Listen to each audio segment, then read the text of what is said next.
Hello दोस्तों, I welcome you all to Rahul Sharma education. दोस्तों, आज हम एक ऐसे टॉपिक के बारे में बात करने वाले हैं जिसका हमारे पिछले टॉपिक से सीधा सीधा रिलेशन था। तो जिन्होंने मेरे पिछले वीडियो जो कि काउंसिल ऑफ मिनिस्टर्स से रिलेटेड थी, अगर उसको नहीं देखा है तो पहले आप प्लीज़ उस वीडियो को देखिए।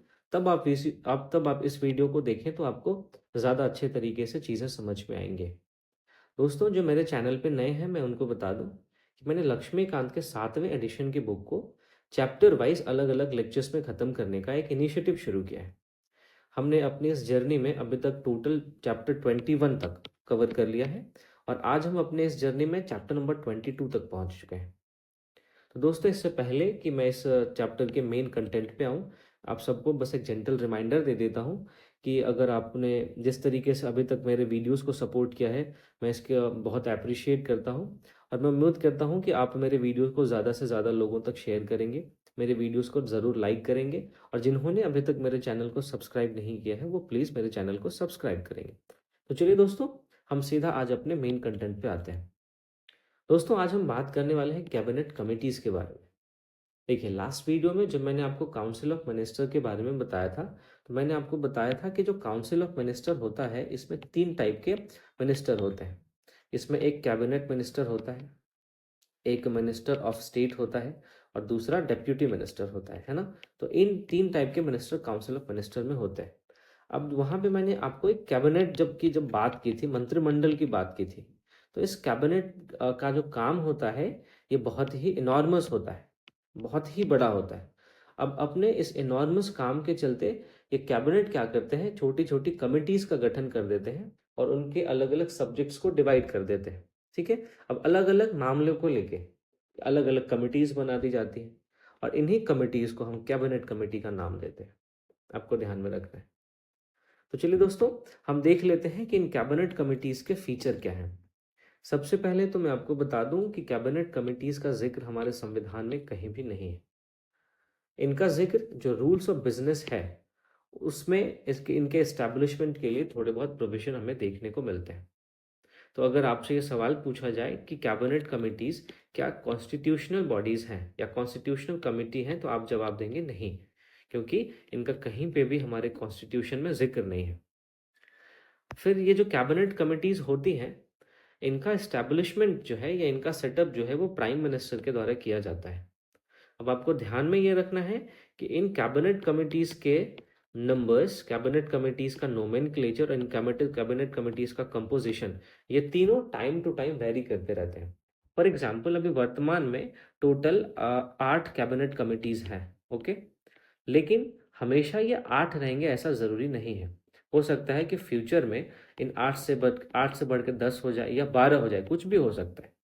या फिर 8 से कम भी हो जाए, 6 हो जाए। तो इस तरीके से हम यहाँ पे ये समझने की कोशिश कर रहे हैं कि जो भी कैबिनेट कमिटीज़ होती हैं, उनका नंबर्स फिक्स नहीं होता। उनका जो नोमेनक्लेचर होता है, वो फिक्स नहीं होता।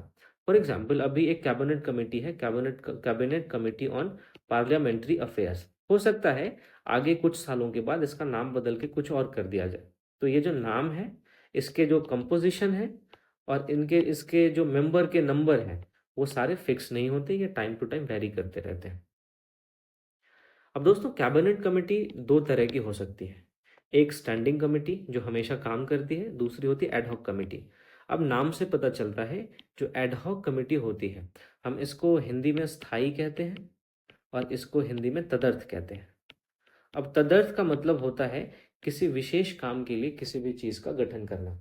तो एड हॉक कमिटीज़ ऐसी कमिटीज़ होंगी जिनको स्पेशल पर्पस के लिए कॉन्स्टिट्यूट किया जाएगा और जैसे ही ये इनका वर्कलोड खत्म हो जाएगा, जैसे इनका काम खत्म हो जाता है, इन कमिटीज़ को डिसबैंड कर दिया जाता है, समाप्त कर दिया जाता है। तो कैबिनेट कमिटीज़ 2 टाइप की होती हैं, एक स्टैंडिंग और दूसरी एड हॉक।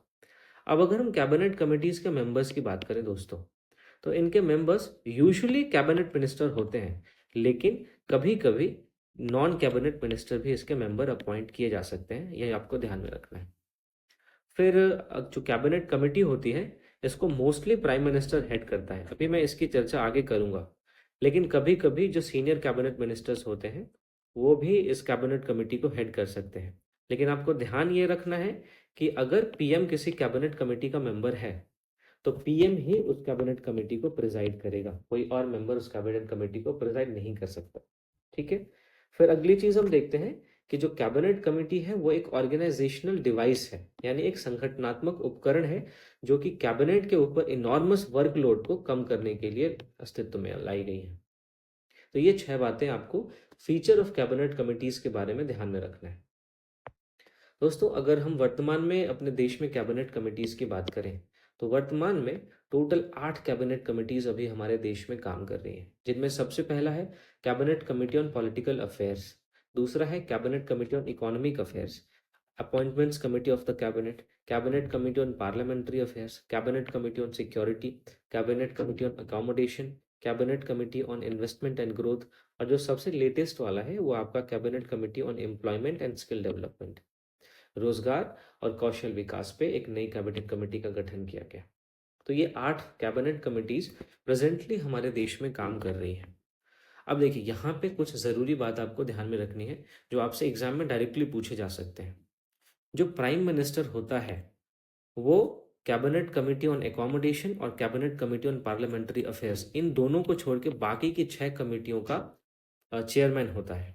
अब जैसे अभी थोड़ी देर पहले मैंने आपको बताया था ना कि जो प्राइम मिनिस्टर होता है वो मोस्टली केसेस में कैबिनेट कमिटीज को हेड करता है, लेकिन जो कुछ ऐसे भी केसेस होते हैं जहाँ पे सीनियर मोस्ट जो कैबिनेट मेंबर होते हैं वो भी किसी कैबिनेट कमेटी को चेयर करते हैं। तो उसी बात को मैंने यहाँ पे बहुत ज़्यादा अच्छे तरीके से एक्सप्रेस कर दिया है कि जो प्राइम मिनिस्टर है वो कैबिनेट कमेटी ऑन एकोमोडेशन और cabinet committee on parliamentary affairs, इन दोनों के अलावा बाकी जितनी कैबिनेट कमेटीज है सबका चेयरमैन होता है।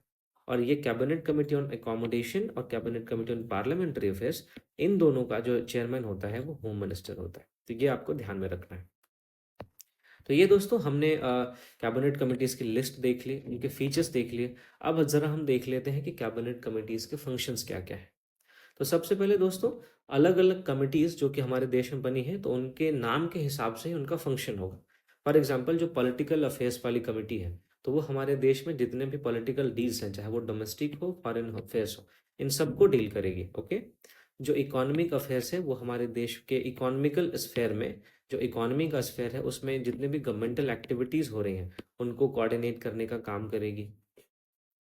जो अपॉइंटमेंट्स कमेटी है वो हमारे देश में हायर लेवल पे जो अपॉइंटमेंट्स होते हैं, फॉर एग्जांपल किसी पब्लिक एंटरप्राइजेज में किसी को अपॉइंट करना हो, बैंक के उसमें बैंक बोर्ड ब्यूरो के चेयरमैन के रूप में किसी को अपॉइंट करना हो, है ना, किसी फाइनेंशियल इंस्टीट्यूशन के हेड को अपॉइंट करना हो, तो इन सारे जो हायर लेवल अपॉइंटमेंट्स हैं, इन सारे हायर लेवल अपॉइंटमेंट्स को में जो अपॉइंटमेंट होता है वो अपॉइंटमेंट कमेटी के माध्यम से डिसाइड किया जाता है।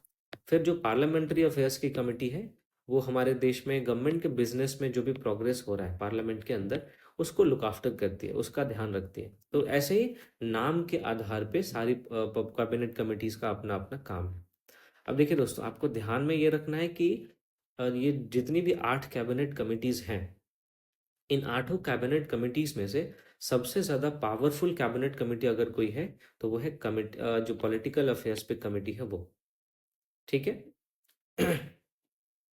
अब इसी वजह से इसको सुपर कैबिनेट भी कहा जाता है, ये आपको ध्यान में रखना है। क्या बताया मैंने आपको कि जितनी भी कैबिनेट कमिटीज हैं उनमें सबसे ज़्यादा पावरफुल जो है वो आपकी पॉलिटिकल अफेयर्स की कमेटी है, इसको आपको ध्यान में रखना है। चलिए अब आगे बढ़ते हैं हम ग्रुप ऑफ मिनिस्टर्स के बारे में। दोस्तों, कैबिनेट कमिटीज के साथ साथ हमारे देश में कभी कभार ग्रुप ऑफ मिनिस्टर्स को भी कॉन्स्टिट्यूट किया जाता है डिफरेंट इश्यूज पे। ठीक है।